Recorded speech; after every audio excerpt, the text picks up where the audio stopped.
Hello बच्चों, तो क्या हाल चाल है आप सभी के। उम्मीद करते हैं सब अच्छे से होंगे। तो आज हम लोग इस वीडियो में क्लास टेंथ के फर्स्ट एक्सरसाइज जो आपका पहला चैप्टर है वास्तविक संख्याएं, इसका प्रश्नावली 1.2 को यहाँ पे हम लोग आज डिस्कस करने वाले हैं। ठीक है, 1.2 ये चैप्टर आपके एग्ज़ाम के लिए, जो आपका एग्ज़ाम होगा क्लास टेंथ का, उसके लिए काफ़ी इम्पोर्टेंट रहने वाला है, क्योंकि यहाँ से आपको एक सवाल तो रहेगा ही। जैसे कि सिद्ध कीजिए कि √5 एक अपरिमेय संख्या लिखा हुआ है, तो आपके एग्ज़ाम में इस तरह का सवाल एक तो रहेगा ही। ये सवाल आपको 3 मार्क्स में पूछा जाएगा। तो याद रखिए ये जो एक्सरसाइज है आपके एग्ज़ाम के लिए काफ़ी इम्पोर्टेंट रहने वाला है, इसीलिए अच्छे से इस देखिएगा, आखिरी तक इस एक्सरसाइज को हम लोग सॉल्व करेंगे। ठीक है, चलिए शुरू करते हैं। तो देखिए, इसमें पहला सवाल यहाँ पे है कि सिद्ध कीजिए कि √5 एक अपरिमेय संख्या है। ठीक है, तो √5 रहे जैसे, या फिर इसके जगह पे √2 रहे, √3 रहे, √7 रहे, ऐसे कुछ भी रहे। ठीक है, आपको सेम प्रोसेस से चलना है, जैसे यहाँ पे बताया जाएगा आपको यही प्रोसेस में आपको वहाँ पे लिखना है। ठीक है, आपका मार्क्स नहीं कटेगा आपके एग्ज़ाम में। जैसे यहाँ पढ़ाया जा रहा है आपको दिमाग में बस वैसे ही रखना है, ना ही इससे ज़्यादा लिखना है ना ही इससे कम लिखना है। ठीक है, जो यहाँ पे लिखा जा रहा है इतना आप अगर लिख दीजिएगा तो आपका मार्क्स एग्जाम में नहीं कटने वाला है। चलिए शुरू करते हैं। तो क्या लिखना है, जैसे यहाँ पे लिया गया है कि √5 को हम लोग को सिद्ध करना है कि ये एक अपरिमेय संख्या है। तो क्या करेंगे, मान लेंगे। ठीक है, जैसे ही जो प्रूफ करना होता है यहाँ पे हम लोग उल्टा मान के प्रूफ करेंगे। यहाँ पे हम लोग उल्टा मान के प्रूफ करेंगे। क्या मानेंगे कि माना √5, ठीक है, माना कि √5 एक परिमेय संख्या है।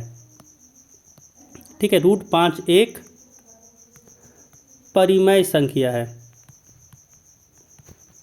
परिमेय संख्या है। ठीक है, मान लिया हम लोग √5 जो था वो एक अपरिमेय संख्या है। अगर यहाँ पे √7 रहता तो √7 यहाँ लिखते, √3 रहता तो √3 लिखते। ठीक है, तो आपको चलना ऐसे ही है। इसके बाद देखिए, √5 एक परिमेय संख्या है, √5 एक परिमेय संख्या है, तो इसको हम लोग लिख सकते हैं √5 को, है ना। तो हम लोग √5 को लिख सकते हैं P/Q के फॉर्म में। √5 को हम लोग P/Q के फॉर्म में लिख सकते हैं। ठीक है, जहाँ क्या हो जाएगा, Q जो है वो 0 नहीं होगा। ठीक है, एवं क्या होगा कि जो P और Q का HCF है, P तथा Q का जो HCF है, वो 1 होगा। ठीक है, वो 1 होगा, ध्यान रखिएगा। ठीक है ना, ये लिखेंगे, इसको आपको एग्जाम में लिखना है कि √5 जो है वो P/Q के तरीके से होगा, जहाँ पे Q 0 नहीं होगा, एवं P तथा Q जो है उसका HCF 1 होना चाहिए। ठीक है, चलिए अब अगर यहाँ पे देखें तो Q को इधर गुना कर सकते हैं, यानी यहाँ पे कह सकते हैं कि P क्या हो जाएगा, √5 हो जाएगा। P जो है वो √5 हो जाएगा, है ना, साथ में Q हो जाएगा Q। अब यहाँ पे क्या करते हैं, दोनों तरफ लोग यहाँ पे वर्ग करते हैं कि दोनों तरफ वर्ग करने पर, ठीक है, दोनों तरफ वर्ग करने पर क्या हो जाएगा, देखिए जैसे ही दोनों तरफ वर्ग किए हम लोग का यहाँ पे आ गया, बाएं तरफ P² आ गया बराबर, दाएं तरफ √5 और साथ में Q था इसका K²। तो जैसे इसको स्क्वायर किए यहाँ पे हो गया P² बराबर में √5 का स्क्वायर किए तो 5 हो गया, और फिर साथ में हो गया Q का स्क्वायर, अब यहाँ पे अगर एक चीज़ देखें तो जो P² है वो 5 के गुना में है ना, 5 के गुना में है। तो अब एक चीज़ देखिए, अगर कोई भी 5 के गुना में है, इसका मतलब 5 से वो भागा भी जा रहा होगा, यानी कह सकते हैं कि जो P² है वो 5 से भागा जा रहा है, तब ना K मिल रहा है हम लोग को, यानी P² जो है वो 5 से भागा जा रहा है। यानी यहाँ पे कह सकते हैं कि जो 5 है, ठीक है, यहाँ से कह सकते हैं कि जो 5 है वो पी स्क्वायर को भागा दे रहा है ना, पी स्क्वायर को भागा दे रहा है। इसका मतलब अगर 5 भागा दे रहा है तो यहाँ से कह सकते हैं कि जो 5 होगा वो पी को ही भागा दे रहा होगा। ठीक है, 5 जो होगा वो पी को ही भागा दे रहा होगा। समझ में आ रहा है? पी जैसे पी स्क्वायर बटा 5 है ना, तो यहाँ से पी बटा 5 होगा और साथ में पी होगा, क्योंकि पी क्या है, यहाँ पे पी को 5 भागा दे रहा है। चलिए अगला सवाल देखिए। पी यहाँ पे एक पूर्णांक है, ध्यान रखिएगा, पी जो है वो एक पूर्णांक है। ठीक है, चलिए अगला आगे देखिए। आगे यहाँ पे क्या करेंगे, अब जब 5 पी को भागा दे रहा है, इसका मतलब पी कैसा नंबर हुआ होगा, पी कैसा नंबर हुआ होगा, 5m टाइप का। पी जो हुआ होगा वो 5m टाइप का नंबर हुआ होगा। ठीक है, तो पी बराबर जो 5m आया है, देखिए इसको मान ले हैं समीकरण 1, इसको मान ले रहे हैं समीकरण 1। अब क्या करते हैं, पी जो 5m आया है इसको पुट करते हैं हम लोग समीकरण 1 में। ठीक है, नीचे लिखते हैं कि अब p बराबर √5, सॉरी p बराबर 5m, √5 नहीं 5m, p बराबर 5m समीकरण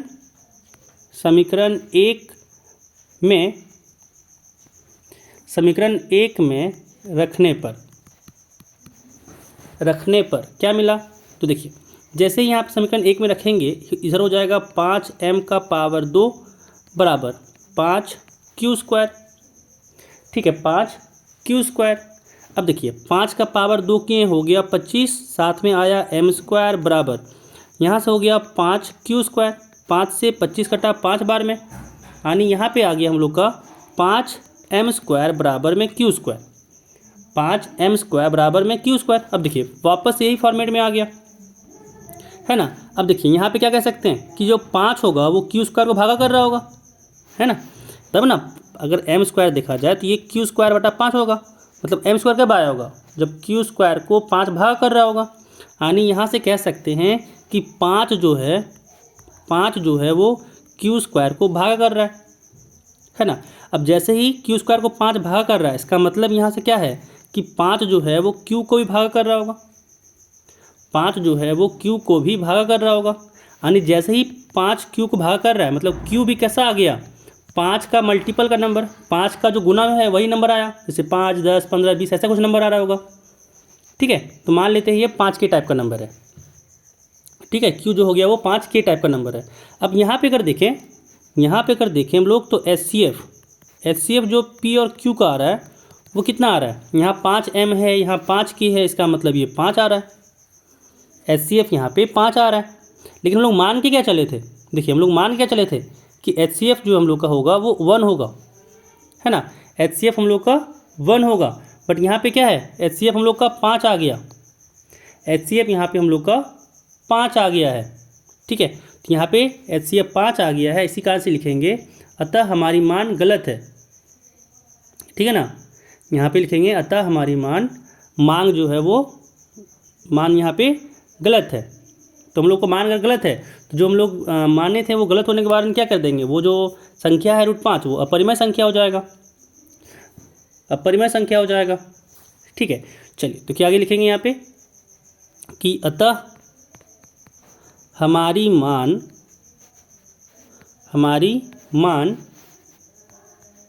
गलत है। ठीक है, हम लोग जो माने थे वो गलत है। ठीक है, इसे लिखेंगे इससे सिद्ध होता है कि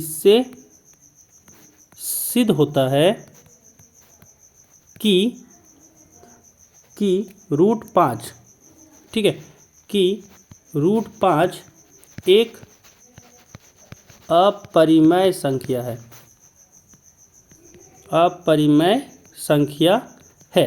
ठीक है, बस ऐसे लिख देना है, काम खत्म। यहाँ पे √5, अब जैसे अगर √5 की जगह पे √7 रहता तो जहाँ जहाँ पे √7 मतलब रहता है यहाँ पे, तो जहाँ जहाँ पे 5 लिखे हैं यहाँ पे 7 हो जाता। ठीक है, अब 7 यहाँ पे होता तो यहाँ पे भी 7m हो जाता। ठीक है, यहाँ पे 7k हो जाता, तो HCF आ जाता हम लोग का 7। ठीक है, फिर बाकी फिर वही ऐसे ही लिख देते हैं, काम हो जाता हम लोग का। ठीक है, चलिए अगला सवाल देखिए। अगला सवाल यहाँ कह रहा है कि सिद्ध कीजिए कि 3 + 2√5 एक अपरिमेय संख्या है। ठीक है, 3 + 2√5 एक अपरिमेय संख्या है। अब देखिए यहाँ पे क्या करेंगे, वापस से वही काम। ठीक है, वापस से वही काम कि माना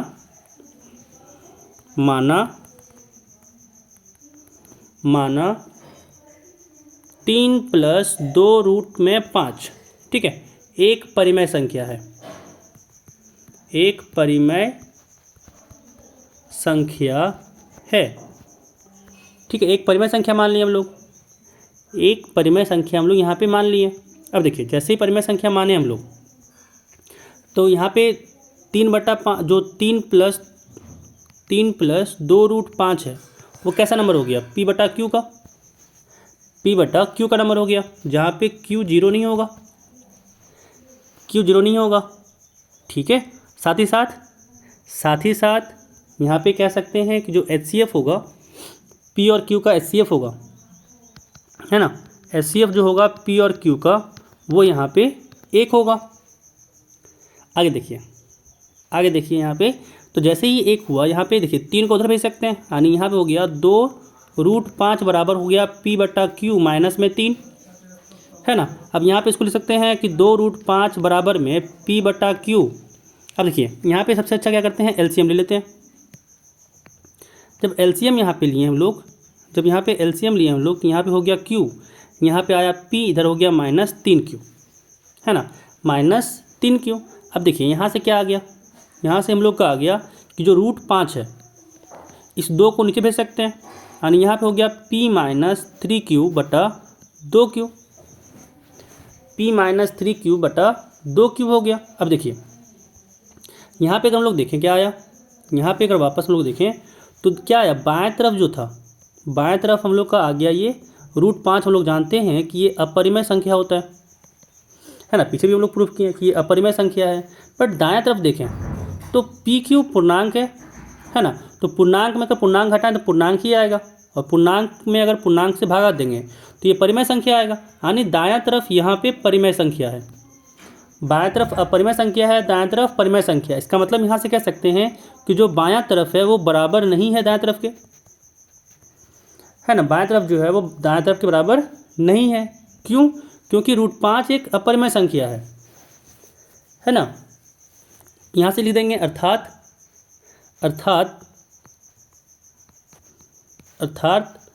हमने, ठीक है, हमने गलत कल्पना कर लिया था। हम लोग माने थे ना, उसको गलत मान लिए थे, गलत कल्पना कर लिया था। ठीक है, कि हम लोग क्या कल्पना किए थे कि देखिए 3 + 2√5 एक परिमेय संख्या है ना, 3 + 2√5 एक परिमेय संख्या है, ये हम लोग गलत मान लिए थे। ठीक है, तो जब हम लोग गलत माने थे तो यहाँ से प्रूफ हो गया, अतः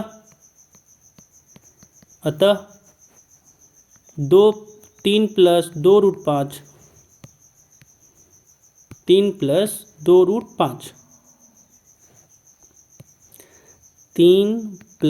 2√5 एक अपरिमेय संख्या है,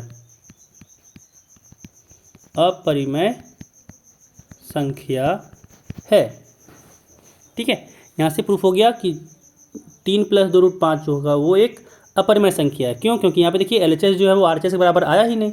और ये गलती क्यों हुआ, क्योंकि हम लोग मान लिए थे भाई कि ये तो p/q के फॉर्म में है 3 + 2√5, है ना, इसीलिए यहाँ पे गलती हुआ था। चलिए अगला सवाल देखिए। अगला सवाल यहाँ पे है कि सिद्ध कीजिए कि निम्नलिखित संख्याएं अपरिमेय है। जैसे यहाँ पे 1/√2 है ना, इसको सिद्ध करना है कि ये अपरिमेय है। ठीक है, ये सिद्ध करना है कि अपरिमेय है। क्या करेंगे, मान लेंगे इसको भी कि माना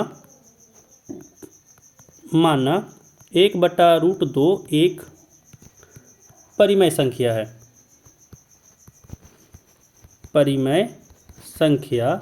है, ठीक है। अब जब ये परिमेय संख्या है तो p/q के फॉर्म में लिख सकते हैं, है ना, मानी कि 1/√2 जो होगा वो p/q के फॉर्म में लिख सकते हैं हम लोग। ठीक है, जहाँ जहाँ Q 0 के बराबर नहीं होगा, ठीक है, और HCF जो होगा PQ का एक होगा, ठीक है। चलिए अब इसको पलट देते हैं। जैसे ही पलटें क्या हो गया, ये √2 हो गया Q/P। √2 जो हो गया वो बराबर हो गया Q/P के। अब देखिए यहाँ पे √2 अपरिमेय आया, यहाँ पे √2 एक अपरिमेय संख्या आया, बट Q/P क्या हो जाएगा, परिमेय, है ना। यहाँ पे Q/P परिमेय आ जाएगा। अब जैसे ही यहाँ पे देखें तो यहाँ पे तो हम लोग का गलती आ गया, है ना, कि भाई यहाँ पे देखें हम लोग कि जो LHS है वो RHS के बराबर आया ही नहीं। LHS जो है वो RHS के बराबर में आया ही नहीं।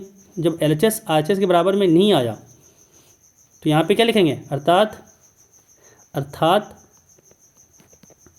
अर्थात हमने गलत कल्पना कर लिया था, ठीक है ना। अर्थात हमने गलत कल्पना कर लिया था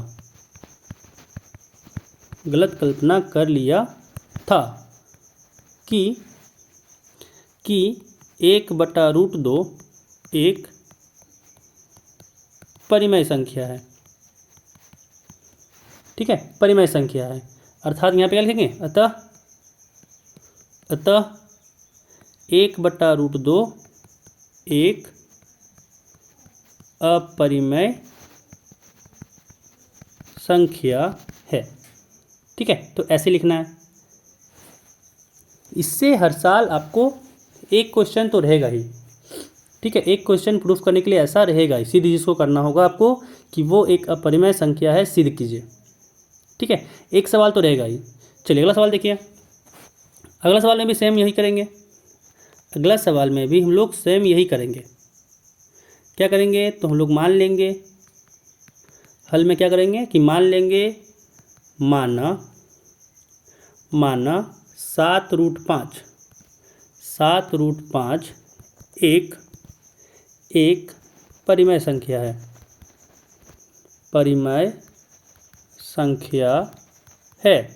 ठीक है, परिमेय संख्या है।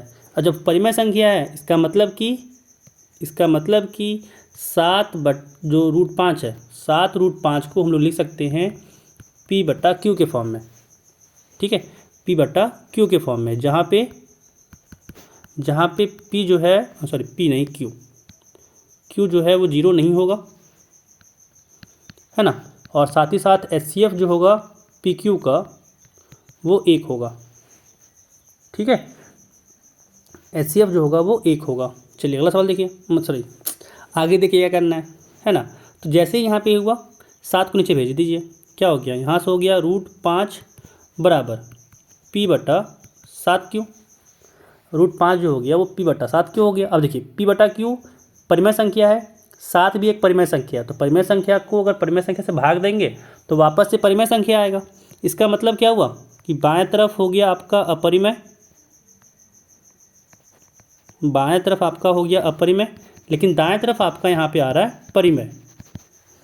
तो अपरिमेय संख्या बाएं तरफ हो गया, दाएं तरफ परिमेय हो गया। इसका मतलब LHS जो है वो RHS के बराबर नहीं होगा, है ना। LHS जो है वो आपका RHS के बराबर में नहीं है। और ये क्यों हुआ, क्योंकि हमने गलत माना था। अर्थात हमने गलत कल्पना कर लिया था, गलत कल्पना कर लिया था, ठीक है ना। क्या कल्पना किया था कि 7√5 एक परिमेय संख्या है,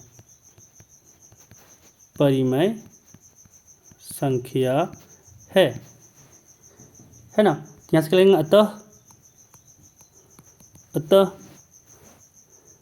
अतः नीचे लिखेंगे हम लोग, अतः 7√5 एक अपरिमेय संख्या है, ठीक है। 7√5 एक अपरिमेय संख्या है, ठीक है। चलिए अगला सवाल देखिए। अगला सवाल यहाँ पे हम लोग को प्रूफ करना है कि 6 + √2, ठीक है, 6 + √2 ये एक अपरिमेय संख्या है, ठीक है। तो यहाँ भी हम लोग हल में क्या लिखेंगे कि माना माना 6+√2, ठीक है, 6+√2 एक परिमेय संख्या है। ठीक है, सबको जिसको भी प्रूफ करना हो आपको अपरिमेय, मान लीजिए कि वो परिमेय संख्या है। ठीक है, मान लीजिए कि वो परिमेय संख्या, जैसे ही ये परिमेय संख्या हुआ तो यहाँ से क्या होगा, 6+√2 को हम लोग P/Q के फॉर्म में लिखेंगे। ठीक है ना, P/Q के फॉर्म में लिखेंगे, जहाँ Q जो है वो 0 नहीं होगा और जो HCF होगा PQ का, ठीक है ना, P तथा Q का जो HCF होगा वो 1 के बराबर होगा। ठीक है, चलिए आगे देखिए, 6 को दाएं तरफ कर देते हैं तो यहाँ से क्या आ गया, √2 आ गया P/Q माइनस में 6, P/Q माइनस में 6। अब देखिए बाएं तरफ क्या है, √2 है जो अपरिमेय होता है। ठीक है, और P/Q परिमेय और 6 तो परिमेय है ही, परिमेय में परिमेय घटाएंगे तो ये परिमेय वापस आएगा, वापस से ये परिमेय आएगा। ठीक है, तो परिमेय आ गया, अर्थात हमने गलत कल्पना कर लिया था। क्यों? क्योंकि LHS जो है वो RHS के बराबर तो आ ही नहीं रहा है, LHS जो है वो RHS के बराबर में आ ही नहीं रहा है। इसका मतलब नीचे लिखेंगे, हम लोग नीचे लिखेंगे अर्थात हमने गलत कल्पना कर लिया था, अर्थात हमने गलत कल्पना कर लिया था। ठीक है, गलत कल्पना कर लिया था कि 6+√2 एक परिमेय संख्या है। ठीक है, कि 6+√2 एक परिमेय संख्या है, अतः 6+√2 एक अपरिमेय संख्या है। ठीक है, अतः 6+√2 एक अपरिमेय संख्या है। तो ये आपका दूसरा एक्सरसाइज में था। तो यहाँ पे ये एक्सरसाइज ख़त्म होते ही पहला जो आपका वास्तविक संख्याएं हैं, पहला चैप्टर यहाँ पे ख़त्म। ठीक है, फिर मिलते हैं अगले वीडियो में एक नए एक्सरसाइज के साथ, एक नए चैप्टर के साथ। तो इस वीडियो में बस इतना ही। फटाफट से अगर अभी तक आप लोगों ने चैनल को सब्सक्राइब नहीं किया है तो चैनल को सब्सक्राइब कर लीजिएगा, साथ ही साथ वीडियो को लाइक कर दीजिएगा।